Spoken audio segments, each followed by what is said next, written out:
안녕하십니까. 걷는 명품 변호사 조용주 변호사입니다. 좋아요와 구독 반드시 부탁드리겠습니다. 우리 서울은 참 산이 많은 곳입니다. 서울의 산이 한 30개 넘는 것 같더라고요. 저도 그 산들을 다 가봐야지 하는 목표를 세웠다가 뭐 한 3분의 1만 갔던 기억이 나는데요. 서울의 산들을 가다 보면 거기에 사유지가 사실 많이 있어요. 그런 이제 산들은 이게 도시공원구역으로 묶여져 있는데 그 안에 사유지가 있죠. 아마 걸어보신 분들은 아마 그런 팻말을 봤는지도 몰라요. 이게 개인 사유지인 뭐 이렇게 팻말을 붙여놓은 경우도 있고요. 그래서 저게 뭐지라고 생각을 하는데 사실 그 시가 어떤 전체적인 그 도시의 활용을 위해서 어떤 용도 구역을 정해놓거든요. 근데 구역이나 지역을 정해놓는데 어떤 걸 도시공원 지역으로 이제 이렇게 정해놓게 되면 사실상 이게 사유지인 경우에는 그 소유자들은 그 땅을 사용을 못해요.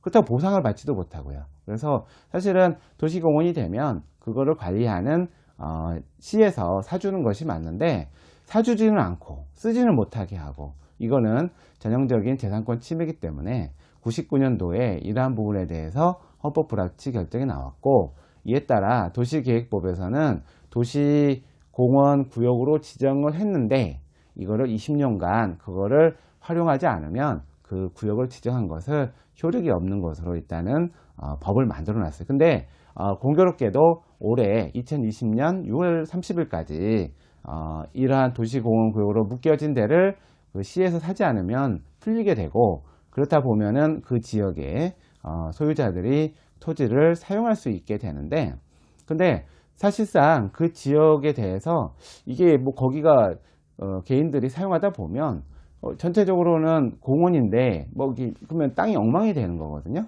그리고 시민들이 뭐 가다가 길이 막혀서 못 가게 되기도 하고 뭐 이러한 사태들이 곧 생길 것 같은데 지금 서울시 같은 경우에도 상당 부분 지금도 해결하지 못한 상태입니다. 그런데 지금 서울시에서 작년 10월 달에 무슨 일을 했냐면은 결국은 그 전체의 도시공원 구역으로 그 묶인 땅을 사지를 못하니까 다시 새로이 구역을 지정을 하는 거예요. 이거는 꼼수 중에 꼼수거든요. 아마 법률가인 시장도 꼼수인 걸 알 겁니다.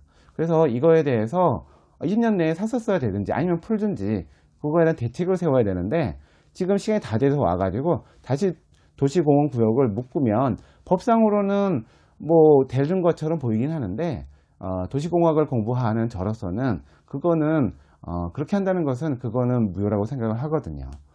그렇게 되면은 그 토지에 대해서 시가 사주든지 아니면 사용료를 내든지 하는 방법으로 해결을 해야 되는데 이에 대해서 지금 토지 소유자들이 많은 소송을 준비하고 있다고 합니다. 저는요 이게 필요하죠. 도시공원으로 묶이는 거 필요하죠. 그러나 개인의 재산권도 보장해 줘야 되죠. 근데 대부분 그 땅을 가진 사람들이 부자긴 해요. 부자들이 뭐 이렇게 좀 참아야 되는 거 아니냐라고 하는데 또 그건 또 다른 문제가 되겠죠. 그래서 저는 이 문제가 단순히 시에서 뭐 어떤 변경안 도시구역 변경안 뭐 이렇게 만들어서 꼼수를 하느니 오히려 시민들한테 어려운 점을 호소해서 적법하게 문제를 해결하는 것이 옳은 거 아니냐라는 생각을 가지고 있습니다. 그리고 그동안 그 문제를 방치하고 있었던 그것도 공무원들 잘못이죠.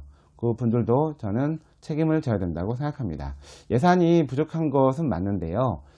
또 다른 방법도 생각을 했었어야죠. 근데 지금 와서 또 새로운 그러한 도시관리 계획 변경안을 가지고서 그 토지의 소유권을 가진 사람들에게 재산에 피해를 주는 그것은 또 옳은 일은 아닙니다. 뭐 그분들이 뭐 부자인 분들이 많고 또 아닌 사람도 있지만 뭐 그렇다 하더라도 우리가 법치주의 아래 살고 있는 나라이기 때문에 적법하게 행정을 하지 않은 부분에 대해서는 그거는 국가와 시가 책임져야 된다라고 생각을 합니다.